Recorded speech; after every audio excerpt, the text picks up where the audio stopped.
عظیم شخصیت په دغه عظیم شخصیت سره سره خپل کور کې ناست دی او دغه په کوم انداز ناست چې خپلې څپلۍ ګنډلې او خپل کپړې ګنډلې. موږ له نن په دې باندې شرم راځي چې خپل پیزار په خپل باندې وګنډو، خپلې کپړې په خپل باندې وګنډو. ولې موږ د نبي نه اوچتي؟ خپل کور کې به کارم کاوه. عائشہ صدیقہ رضی اللہ عنہا فرمائی پر روایت بخاری کو صدا سے راغلی کان فی محنت اهلی، نبی صلی اللہ علیہ وسلم بد خپل کور سره کور خلکو سره په کور کې کار کاو. نو فاذا حضرت الصلاة قام الى الصلاة، کله به چې مونځ بیا حاضر شي اقامت به شروع شو، نبی صلی الله علیه وسلم مانځه ته ووت. نور به کور کې خدمت کاو، کار به کاو د بیبیانو سره، خدمت به کاو د بیبیانو سره. نن زمون پښتانه برید بتاوي کور ته ورنه وځي، خو په بل باندې واړي غږ بو کې او خزي چې حاضر کا کچې حاضر کی او د تاخير په کیوشي دا تاسو جوړ کړی دي. که سارن دا راوړي په سارن کې لک سپ مالګ تریواله یا کمواله دا کنځلې به شروع کی او دا ردی بدی به شروع کی. سبحان الله، دا د نبی صفت نو باقی دا تکبر شماره کېدل شي. نبی صلی الله علیه وسلم دا عاجزی ته وګورئ چې عاجزی څنګه کړې ده. دا واقعه تاسو بار بار اورېدلې. جابر بن عبد الله رضی الله عنه فرمایي خندق چې کله کنستل کېدو، نبی صلی الله علیه وسلم د مشرکین مکه دغه د حمله نه د بچ کېدو په خاطر باندې تیر چاپیره د مدینه خندق کرسته. نبی صلی الله علیه وسلم په دغه ناسک بدن باندې په دغه خوب بدن باندې په خپل شا باندې وای خاورې نقل کولې. دومره خاورې نقل کړې وې چې تذکور موحدین په دې خېټه باندې دوړې پرتی دي. د نبی صلی الله علیه وسلم په دغه خېسته خېټه باندې دوړې پرتی دي. او په دې دوران کې په دې خندق کې یو کمر راځي، صحابه کرام په ډېر وسوکو خو نه کېده. نبی صلی الله علیه وسلم ته یا رسول الله دا کمر خو نه ماتېږي. هغه هغې ماتوړې راواغست، ګزار یې ورکړ، وایي داسې ډېرکۍ د شګو یې جوړه کړه. په دا ټیم کې جابر بن عبدالله فرمایي چې نبی صلی الله علیه وسلم کله ماتوړو دا کمیس لږ چوت شانته شو، ما د هغه په خېټه باندې ولې چې دوه کمرې پې تړلي دي. تکبر نه کوي. نبی صلی الله علیه وسلم په خپله ملا باندې خاورې نقل کوي. دا نه وایي چې پلاني ویسه پلاني ویسه ځان له په خپله باندې ناستې لکه څنګه مشران چې په جامو باندې خو دوړه نه پرېږدي. رسول الله صلی الله علیه وسلم په خپله باندې خاورې نقل کوي. او بیا لکه دومره چې خېټه پسې کمرې تړلې دي. جابر بن عبدالله هغه فرمایي وایي زه ټینګ نه شوم، زر رالم کور ته. خو کور والا ته مې ویله چې نبي صلی الله علیه وسلم داسې وګېده چې د لږې آثار مې دې بې موندل. فورا زر تر زره که څه هغه تیار کا هغه لږې وربشي دي هغه به زه زر زر میشن کړم یو ورغومکۍ حلال کړه.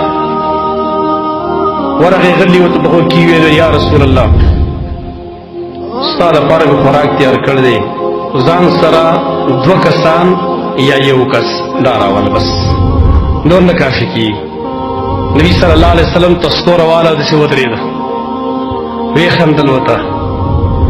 چې ویې خندل ورته وایي لاړ شه کور والا تلي وي چې هغه نه دا ګټې پاخه نه کړي، هغه کټوۍ دا ګټه راکوزه نه کړي.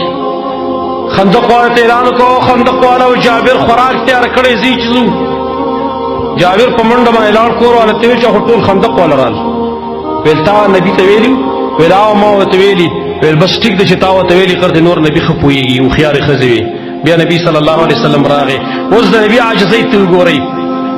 کله چې خوراک پخاو کټوۍ ته په خپله باندې کېناست، په خپله باندې. او صحابه کرام ته ویل راځئ لږ لږ څو څو کسان راځئ، لس لس کسان راځئ، شور به نه کوئ او ټیل به نه جوړوئ. ورئ او په خپله کټوۍ ته ناست دی نو په روټۍ باندې یو یو پوټېک دی او یو یو تل په خپله باندې ورکوي. روټۍ باندې یو یو پوټېک دی او یو تل په خپله باندې ورکوي. دا عاجزي وه. دا د نبي صلی الله علیه وسلم تواضع ده. تکبر هغه پرېښودلی او تکبر دا خو صفت د شیطان دی. نبی صلی الله علیه وسلم پروت دی، مشهوره واقع ده اوږده، پروت دی په پوزکي باندې په انډیري باندې. مونږ کې کوم سړي په پوزکي باندې خوب کړی دی؟ امام الانبیاء هغه په پوزکي باندې اوده دی، کمیس یې نشته دی او په دې املا کې دی پوزکي داسې اثر کړی دی، انډیري پکې سې نښې کړي دي، پټې په دې املا کې داسې وتلي دي.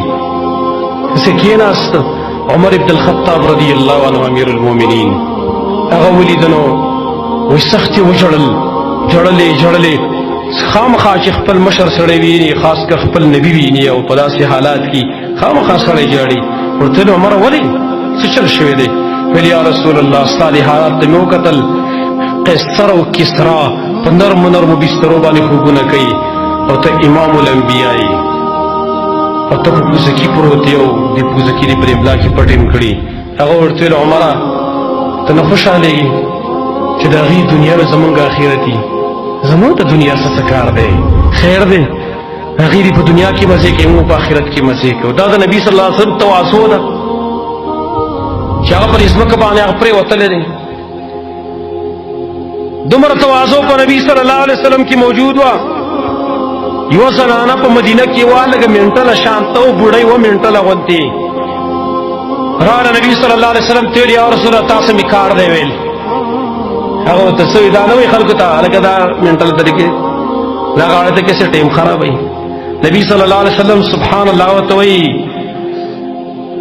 وایي چې ستا کوم ځای کې ضرورت دی کوم ځای کې ستا حاجت دی زه به تا سره ځم وایي ویني د لاس ته روانې کو په دې مدینې په دې کوڅو کې ګرځاو را ګرځاو چې کله د هغې ضرورت حل که بس بېرته نبي صلی الله علیه وسلم راغی بوډۍ ګانو سره هغه په دې کوڅو کې ګرځېدلی تواضع او عاجزي